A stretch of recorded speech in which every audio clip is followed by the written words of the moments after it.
my God, I love PVC. Let's glue everything together and wait 45 minutes before we can turn the water on. It's so great.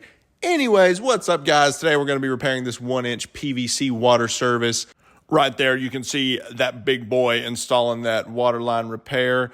That would be me. We got everything glued up and went to the truck to wait about 45 minutes, feeling real proud of ourselves.